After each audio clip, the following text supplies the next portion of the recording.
আসসালামু আলাইকুম।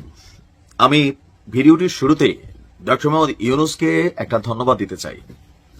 নির্বাচনের পুরা নকশা, পুরা মডেলই বদলাই ফেলছেন ডক্টর মোহাম্মদ ইউনূস। তিনি বলছিলেন যে সংস্কার করবেন।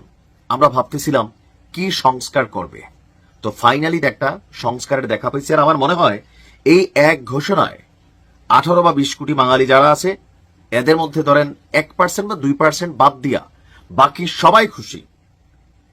শুধুমাত্র এমপি প্রার্থী যারা, তারা ছাড়া কর্মীরাও খুশি হবে, কারণ এগুলার ঝামেলা কর্মীরার দিকে আসে। একটা নির্বাচন যখন আসে সারা বাংলাদেশে স্বাধীনতা পরবর্তী সময়ে 53 বছর বা 54 বছর যাবত আমরা দেখছি যে নির্বাচন মানে হচ্ছে পোস্টার, অলিতে গলিতে পোস্টার, চিপা চাপায় পোস্টার, চা দোকানে পোস্টার, গাড়ির মধ্যে পোস্টার, ডিজিটাল পোস্টার। এখন এই পোস্টারের জন্য কি কি সমস্যা হচ্ছে? প্রথমত, যারা একজন নেতার কর্মী থাকেন তারা সবার আগে বাটে পড়ে। যেমন একজন লোক এমপি ইলেকশন করবেন, ওনার অনেক কর্মী সমর্থক আছে, ব্যবসায়ীরা আছে, বিভিন্ন লেভেলের মানুষ আছে। এই যে পোস্টার ছাপানোর খরচ, লাগানোর খরচ, এই খরচটা নিজ দলের বা কাছের নেতা কর্মীদের উপর চাপাই দেওয়া হয় যে তুমি এক কাজ করো ভাইরে 10,000 পোস্টার ছাপাই দিও, তুমি এক কাজ করো 5,000 পোস্টার ছাপাই দিও।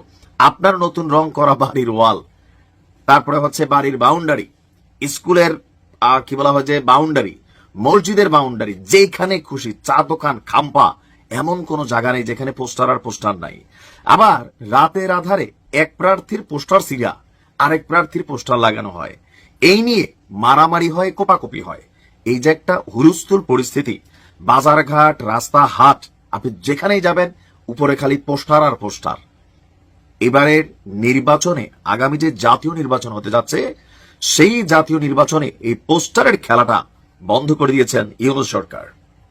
দর্শক, নির্বাচনী প্রচারণায় পোস্টারের ব্যবহার থাকছে না, পাশাপাশি দলীয় অঙ্গীকারনামা, এক প্ল্যাটফর্মে সব প্রার্থীর ইশতেহার ঘোষণা, সোশ্যাল মিডিয়ায় কড়াকড়ি এবং আচরণবিধি লঙ্ঘনের জরিমানা 3 গুণ বাড়িয়ে 1.5 লাখ টাকার বিধান করা হয়েছে। মানে সোশ্যাল মিডিয়া তো আপনি যদি উল্টাপাল্টা কাউকে নিয়ে কোনো ভুয়া পোস্ট করেন, কোনো প্রার্থীকে নিয়ে অপপ্রচার চালান, অথবা মিডিয়াতেও যদি পোস্টার টোস্টার শেয়ার করেন কিনা আমি জানি না, এই জায়গাটা আসছে কিনা, তবে ফিজিক্যালি বা আমরা যে দৃশ্যত যে পোস্টারগুলো দেখি সেগুলোর ব্যাপারে খুব কড়া নির্দেশনা আছে। এছাড়া নির্বাচনের প্রচার প্রচারণা এবং করণীয় নানা বিষয়েও পরিবর্তন এনে রাজনৈতিক দল এবং প্রার্থীদের জন্য সংশোধিত আচরণবিধির খসড়া একটা অনুমোদন করেছে নির্বাচন কমিশন।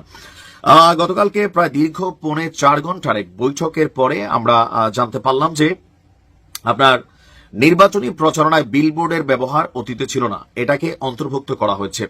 পোস্টার ব্যবহার বাদ করার ব্যাপারে যেটা সংস্কার কমিশনের একটা প্রস্তাব ছিল সেটাও করা হয়েছে। পোস্টার ব্যবহার বাদ দেওয়ার সম্মত হয়েছে। ব্যানার, ফেস্টুন, প্রতিদ্বন্দ্বী প্রার্থী ইত্যাদি নতুনভাবে সংজ্ঞায়িত করা আছে।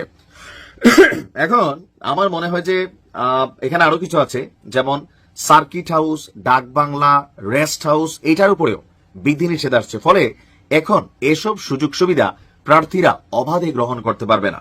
মানে আগে হয়তো কি, যিনি এমপি প্রার্থী তিনি গেলে এই যে সার্কিট হাউস, ডাক বাংলা যেই থাকে সরকারি ভবনগুলো, এগুলাকে ব্যবহার করত। তো সবকিছু মিলিয়ে আমার কাছে মনে হচ্ছে এটা ইতিবাচক সংস্কার। এটাতে সারা বাংলাদেশের মানুষ খুশি। শুধুমাত্র যারা এমপি প্রার্থী হবেন তারা হয়তো অনেকটা নাখুশ হবেন যে নির্বাচন আসছে, মাঠে পোস্টার নাই, হয়তো মাইকিংটা থাকবে, ওইটার ব্যাপারেও কি রুলস রেগুলেশন আছে আমরা জানি না, হয়তো আরো আসবে। বাট এই সংস্কারটা খুবই সুন্দর হয়েছে। আমার কাছে মনে হচ্ছে এটা খুবই সময় উপযোগী একটা সিদ্ধান্ত। ভালো থাকুন।